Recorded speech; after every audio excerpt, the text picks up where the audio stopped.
안녕하세요. 플러그인 큐티 채널입니다.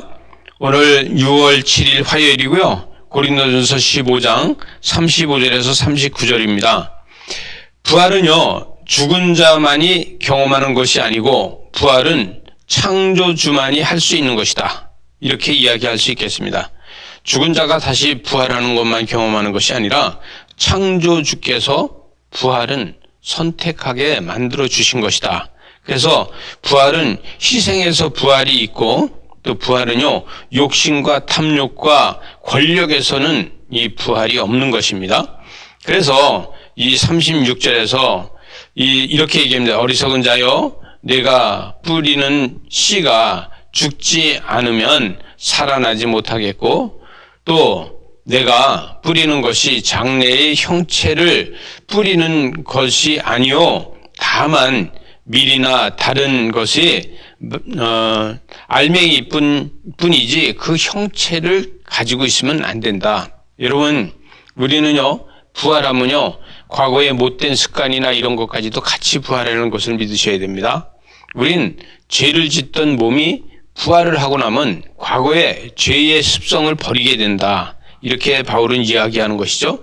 부활은 형체가 아니라 공덕과 헌신과 형상에 있는 것이다. 그래서 38절에 보니까 여러분 여기 형체의 주시되 각 종자에게 그 형체를 주시는다. 이렇게 얘기하는데 여러분 그건 속성 가지고 있대. 그 속성에서 좋은 것만 가지고 있는 것이다. DNA에 나쁜 것도 가지고 있는 것이 아니라 여러분 하나님의 속성으로 돌아가서 좋은 것만 가지고 있는 것이다. 그 형체가 아닌 새로운 형체로 다 바뀌는 것이라는 거예요.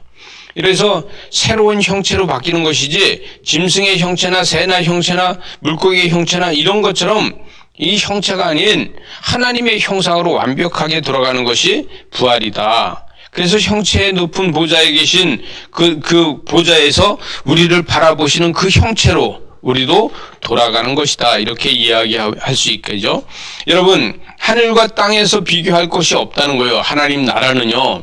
그래서 부활은 죽고 썩어지는 이것이 어떻게 되겠냐 이것이 아니라 죽고 썩어졌을지라도 우린 하나님의 나라에 있는 형체, 그 하나님의 형체, 그 속성, 그걸로 다 바뀌게 되는 것이다. 그래서 44절에 보니까 육의 몸으로 심고 신령한 몸으로 다시 살아나느니 육의 몸은 있은즉 또 영의 몸도 있느니라. 여러분 육의 몸도 있는 것처럼 영의 몸도 있다는 거예요. 여러분 저와 여러분의 영의 몸은 어떤 것인가요? 여러분 우리는 사람도 잘생겼다 못생겼다 뭐 키가 크다 작다 이렇게 이야기하는데 영도 그럴까요? 영도 잘생겼다 못생겼다 키가 크다 작다 이렇게 얘기할까요? 그것보다도 영은 이렇게 하지 않겠습니까? 세모냐 네모냐 이렇게 하는 것이 아니라 얼마만큼 하나님의 형상이냐 이것이 더 중요한 거 아닐까요? 첫사람은 성령이고 마지막 사람은 살리는 영이다. 그래서 여러분 생명을 주셨다는 거예요. 생명.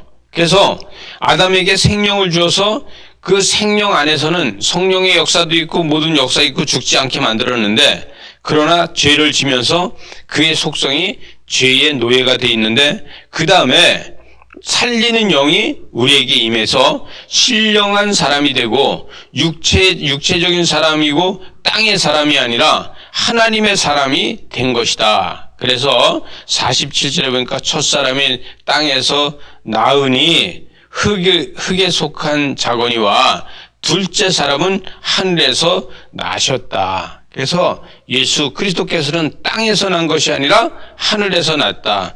시작은 땅에 속했지만 다음은 하늘의 영광으로 속해 있는 것이다. 시작은 땅에서 시작이 됐지만 하늘의 영광으로 되는 것이다. 그래서 48절에 가서 보니까 무릇 흙에 속한 자들은 저 흙에 속한 자와 같고 무릇 하늘에 속한 자들은 저 하늘에 속한 자와 같다. 그래서 49절에 보니까 우리가 속에 속한 자의 형상을 입은 것 같이 또한 하늘에 속한 의의 형상으로 입었다. 그래서 우리는 큐티하고 묵상하면서 하나님의 형상을, 날마다 하나님의 속성을 닮아가는 것입니다. 오늘도 그것을 위해서 수고하고 말씀 보고 또 큐티하는 여러분을 축복합니다.